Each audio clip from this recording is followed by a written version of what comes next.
வணக்கம் அரசியல் 360 வணக்கம். ரஜினி கமல் அரசியல் பிரவேசம் அதாவது வர வேண்டிய காலத்துலலாம் விட்டுட்டு கமலஹாசனை பற்றி நான் சொல்கிறதுக்கு ஒன்றுமே இல்லை.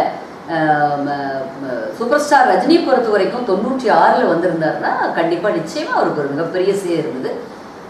என்னை பொறுத்தவரை சூப்பர் ஸ்டார் ரஜினிகாந்தை பொறுத்த வரைக்கும் அவருக்கு வர விருப்பம் இல்லை, அவருக்கு அதற்கான தெம்பு இல்லை. இன்னைக்கு 68 முடிஞ்சு 69 வயது, உடல்நல பிரச்சனைகள் ஏராளம், ஒன்று மாற்றி ஒன்று இப்போ மறுபடியும் 2 படம் சைன் பண்ணியிருக்காருன்னு இன்னைக்கு காலையில் நான் படித்தேன். அப்போ அவருக்கு பணம் பண்ண வேண்டிய ஏதோ ஒரு நிர்பந்தம் இருக்கு. 69 வயசுல ஒரு 50, 55, 60க்குள்ள வந்திருந்தா கூட பரவாயில்ல. 69 வயசுல உடல்நலம் குன்றிய நிலையில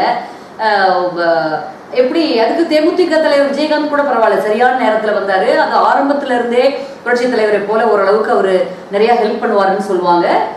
இவரெல்லாம் இவங்களுடைய ட்ராக் ரெக்கார்ட், ரஜினி ஆகட்டும் கமலஹாசன் ஆகட்டும் அருமையான நடிகர்கள். இவர் சூப்பர் ஸ்டார், அவர் பத்மஸ்ரீ. நாம் தமிழ் திரையுலகில் ஒரு நமக்கான ஒரு பெருமை இவங்க 2 பேர். ஆனா அதோட அவங்க நிறுத்திக்கிட்டா நல்லது. இதுக்கு மேல அரசியல்ல இப்போ ஈடுபடுறதுங்கிறது, இப்ப நாம எல்லாமே ஒரு நட்சத்திர பேச்சாளரா செய்தி தொடர்பாளரா இருக்கிறப்ப எவ்வளவு வேலை இருக்கும் தெரியுமா? அம்மா இருக்கப்பெல்லாம் நிக்க நேரம் இருக்காது. இப்போ அண்ணன் எடப்பாடியார் எடுத்துக்கோங்க, சில நாளைக்கு நாங்க ஈவினிங் பார்க்க போனா சொல்லு, காலையில எழுந்து 6:30 மணிக்கு எழுந்து 5, 5:30 எழுந்தா நைட்டு 12 ஆகும். 12 வீட்டுல இருக்கவங்கிட்ட பேச முடியாது, கண்டினியூஸா வேலை இருக்கும். எங்கள் அமைச்சர்கள் எல்லாம் செய்யக்கூடிய வேலைகள், எங்கள் முதலமைச்சர் இருக்காங்க, ஆகா எல்லாமே அப்படியே பட்டு கம்பளத்துல எல்லாம் அப்படியே ஒரு தாம்பாளத்துல வச்சு எல்லாம் கொடுப்பாங்க, தங்க தாம்பாளத்துல எல்லாம் நடிச்சிடவே முடியாது. அத்துணை இவ்வளவு வேலை பார்த்தும் வருவது விமர்சனங்கள், அதை தாங்கிறதுக்கு வலிமை வேணும். நெகட்டிவ் விமர்சனங்கள் நீங்க பாக்குற, நீங்களே கேட்குறீங்க ஊழல் பத்தி தான் பேசுவீங்க, இல்ல ஒண்ணுமே சரியில்லை, அம்மாவுக்கு அப்புறம் இந்த அதிமுக இல்லவே அதிமுக ஸ்டெடியா இருக்கு, நாங்க என்ன சொன்னாலும் திரும்ப திரும்ப ஊடகங்களும் மற்றவர்களும் எதிர்கட்சிக்காரர்களும் போறவங்க வரவங்களாம் பேசுவாங்க. அதையெல்லாம் தாங்கிக்கக்கூடிய வலிமை சூப்பர் ஸ்டாரா இவ்வளவு காலமா இருந்தவருக்கு, இவ்வளவு காலமாக ஒரு பெரிய நடிகராக மகா நடிகராக உலா வந்தவருக்கு அவங்களுக்குலாம் இருக்கும். அதான் நாங்க தம்பி விஜய்க்கும் சொன்னது, அரசியல் என்பது அவ்வளவு சாதாரணமான விஷயம் அல்ல. அரசியல்ல வந்தா விமர்சனங்களை தாங்குற வலிமை முதல்ல வேணும், அதை தாங்கிக்கணும். ஆனா எடப்பாடியார் ஏதாவது வாய் திறந்து பேசி நீங்க பார்த்திருக்கீங்களா? ஒரு வார்த்தை ஏதாவது அவர் தேவையற்ற விமர்சனங்கள் ஏதாவது பண்ணிடலாம், ஓபிஎஸ்ஸே எடுத்துக்கங்க, தேவையில்லாம ஏதாவது ஒரு வார்த்தை அவங்க பேசி பார்த்திருக்கீங்களா? பேச மாட்டாங்க, அமைதியா இருப்பாங்க, தங்கள் வேலையை மட்டும் செய்வாங்க.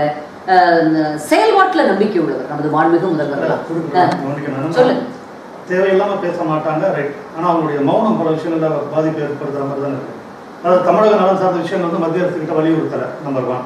நம்பர் 2, பாஜகவுடைய ஆதிக்கம் அதிமுகவில் இருக்கு. 3, பாஜக நாட்டாமை செய்யுது, அதிமுக தரப்பு அதை ஒத்துக்குது. இதெல்லாம் உங்களுடைய கற்பனையான இது. நீங்க எதை வச்சு சொல்றீங்க? அதாவது வலியுறுத்தல அப்படிங்கறது நீங்க எப்படி சொல்றீங்க? இப்ப எதெல்லாம் வச்சு சொல்றீங்க? வெள்ள நிவாரணம். இதற்கு முன்பு திமுக பீரியட்ல கூட வெள்ளங்கள் வந்திருக்கு, பேரிடர்கள் வந்திருக்கு. எவ்வளவு கிடைச்சது? அப்ப அவங்க ஒட்டி உறவாடி அத்துறை ஊழல்களை செய்து கோடியாக கொள்ளையடித்த காங்கிரஸ் அரசாங்கம் தான் மேல இருந்தது. எவ்வளவு கிடைச்சது?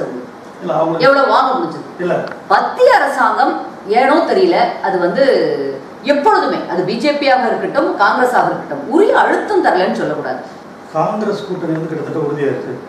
கமலஹாசன் போறேங்கிறாரு, சில மறுப்பு சொன்னாலும் ஒரு பொதுவா ஊடகங்கள் பார்க்குற போது காங்கிரஸ் கட்சியோட அவர் கூட்டணி நினைக்க போறாரு தெரியுது. ரஜினியை பொறுத்த வரைக்கும் பிஜேபியோட சேர்ந்துருவாருன்ற ஒரு ஆர்டர் இருக்கு. அதனுடைய அதிமுகவும் பாஜக தான் சேரப்போகுது. இந்த மௌனமோ தயக்கமோ, ஏன்னா இப்போ ஊடகங்கள் வரதான் நானும் கேட்குறேன், ஒத்துக்கிறேன். பட் அந்த தயக்கம் அது ஒரு அதை உறுதிப்படுத்துற மாதிரி இல்லையா? ஏன்னா என்ன தயக்கம்னு நினைக்கிறீங்க? எங்களுக்கு டைம் இருக்கு. அதாவது நீங்க சொல்றீங்க திமுக காங்கிரஸை விட்டுட்டு போயிடணும்னு ஆன மட்டும் ட்ரை பண்ணாங்க. ஏனோ தெரியல அவங்களுக்குள்ள ஒரு ப்ளூ போட்ட மாதிரி காங்கிரஸ் விடுறதுக்கு இல்ல, காங்கிரஸ்க்கு வேற போக்கிடம் இல்ல போல இருக்கு, என்னன்னு தெரியல. நீங்க திமுக முன்பு இருந்த போது ஒரு தேர்தலில் போட்டியிட வாய்ப்பு கேட்டதாகவும் அது மறுக்கப்பட்டதாக ஏற்பட்ட அதிருப்தியில வெளியேறினதாக ஒரு பேச்சு இருக்கு. அது உண்மையானு தெரிஞ்சுக்கணும். 2வது, இப்போ அதிமுக உங்களுக்கு வாய்ப்பு இருந்தா எதிர்பார்க்கக்கூடிய தேர்தலை நீங்க போட்டிடுவீங்க? நீங்க முதல்ல ஒண்ணு சொல்லிடுறேன். திமுகவை பொறுத்த வரைக்கும் நான் ஒரு நாளும் அந்த கட்சியோட உறுப்பினர் கிடையாது. உறுப்பினர் அட்டை இருந்தா அப்ப கொடுக்க சொல்லுங்க யாராவது, நிச்சயமா கிடையாது. நாங்க அதை சேரணுங்கிற எண்ணம் கூட இல்லை.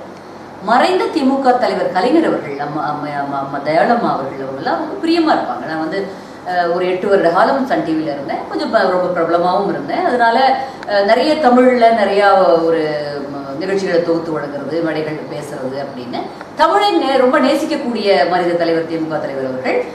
நான் பேசுகிற விதத்துலேயே ஏதோ ஒரு பிரியம் அவங்களுக்கு. அவங்க எல்லாமே டோட்டல் ஃபேமிலியே ரொம்ப பிரியமாக இருப்பாங்க. நானும் அப்படி தான் அவ்வளோ லாயலாக தான் இருந்தேன். உண்மையிலேயே மிகுந்த வேதனையோடு தான் அங்கே இருந்து நான் வெளியே வந்தேன். அந்த சமயத்தில் 2004 எலெக்ஷன் வரப்போகுது, அப்பவும் பார்லமெண்ட் எலெக்ஷன் வரப்போகுது. அந்த சமயத்தில் விருதுநகர் மாநாட்டில் பேசுங்கம்மான்னு ஒருத்தர் 2 பேரை வச்சுக்கிட்டல, திமுகவின் முன்னணி தலைவர்கள் அத்தனை பேருக்கும் தெரியும்.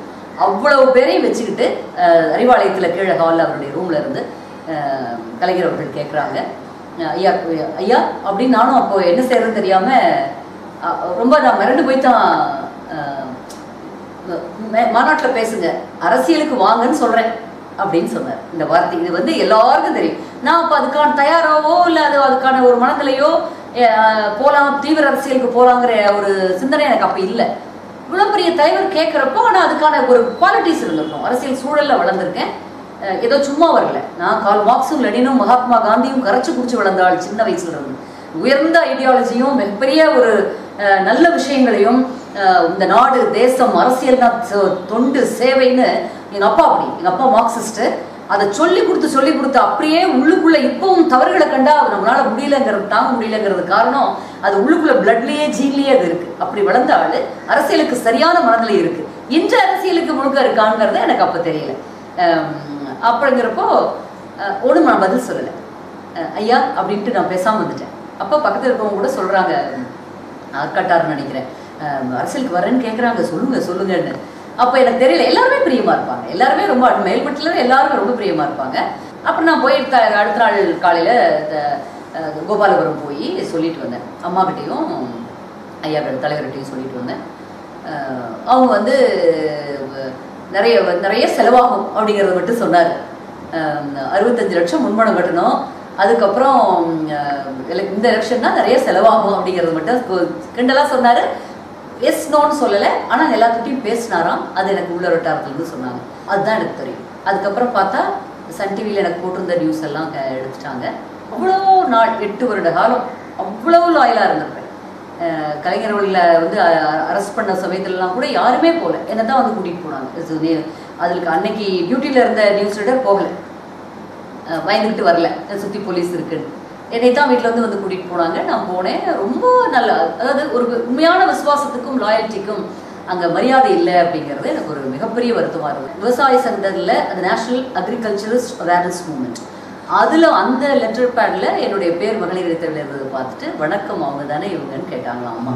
கேட்டு எனக்கு வர சொல்லி கிட்டத்தட்ட 1 மாத காலம் நடந்தது. சில பேர் போயிட்டு இருந்தாங்க. ஜாதகத்தில் மாதிரி ஃபுல்லாக பயோடேட்டாவே அத்தனை தடவை வாங்கினாங்க. பார்த்துட்டு அதுக்கப்புறம் ஜூன் 16, 2004 12:30 மணிக்கு நான் செக்ரட்டேரியட்டில் அம்மாவை நான் எல்லாத்தையும் அனுப்பிச்சிட்டு கடைசியாக என்ன பார்த்தாங்க. 1 hour 55 minutes நானும் அம்மா மட்டும் தனியாக. எனக்கு ஒன்றும் தெரியல, அம்மா கேட்டதுக்கெல்லாம் பதில் சொல்லிட்டு இருந்தேன். ஆதியோட அந்தம்மா விசாரித்தாங்க. அப்போ அம்மா மனசில் எனக்கு இவ்வளோ ஒரு அன்பா, அவங்களும் ஜெயா டிவிக்கு வரீங்களான்னு கேட்டாங்க. வாட் இஸ் ஒரு ஆம்பிஷன்னு கேட்டாங்க. எங்கள் இதெல்லாம் நான் ஓப்பனாக இது வரைக்கும் நான் வெளியில் சொன்னதே கிடையாது, பெருசாக நான் சொல்லிக்கிட்டது இல்லை. ஆனால் மிகப்பெரிய விஷயம் வாட் இஸ் ஒரு ஆம்பிஷன், என்ன பண்ணணும், அதாவது மீடியா தான் அப்படின்னா ஜெயா டிவிக்கு வாங்க. Nobody call you from Jaya TV no அப்படி இன்னும் கூட எனக்கு ஞாபகம் இருக்குது. ஜெயா டிவியில் நான் கேட்டதாகவும் நான் வரலன்னு சொல்லிட்டதாகவும் அவங்க கிட்ட சொல்லியிருக்காங்க. அப்பவே ஆரம்பிக்குதுங்க. அதாவது இந்த சதிகள் அம்மாவுக்கு சுற்றி பின்னப்பட்டது, அம்மாவுக்கு பிடித்தமானவர்கள் யாரும் கூட இருக்கக்கூடாதுங்கிறது, அம்மாவுடைய நலம் விரும்பிகள் யாரும் கூட இருக்கக்கூடாதுங்கிறது திட்டமிட்டு பல்லாண்டுகளாக தொடர்ந்து நடந்திருக்கு.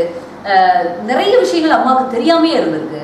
தெரிஞ்சவும் சில விஷயங்களை அம்மானாலே ஒன்றும் கண்ட்ரோல் பண்ண முடியாமல் இருந்திருக்காங்களோட ஒரு டவுட்டாக இருக்குது. சரி, ஈஸியாக எடுத்துட்டாங்களா எப்படின்னு புரியல. அம்மாவுடைய அறிவுக்கு எப்படி அம்மா அதை விட்டு அலோவ் பண்ணாங்கன்னு புரியல. இதனால தான் நம்மள மாதிரியான ஒரு சாதாரண நபரை கூட அவங்க அப்படி விடக்கூடாது அப்படின்னு ஒரு பிளான் பண்ணி நடந்திருக்கு. அப்படிங்கிறப்போ இன்னும் நினச்சி பாருங்க, என்ன வேணாலும் நடந்திருக்கலாம். அதனால தான் இப்போ அந்த பாதை அப்படியே டிராவல் ஆகி இன்னைக்கு அம்மாவுடைய மரணத்துக்கு இவங்க தான் காரணம்னு நன்றி நன்றி. ஃப்ரெண்ட்ஸ், இந்த வீடியோ உங்களுக்கு பிடிச்சிருந்ததுன்னா மறக்காமல் சப்ஸ்கிரைப் பண்ணுங்கள். பக்கத்தில் இருக்க பெல் சிம்பிளை ப்ரெஸ் பண்ணி எங்கள் அப்டேட்ஸுங்களை உடனுக்குடன் தெரிஞ்சுக்கோங்க. நன்றி, வணக்கம்.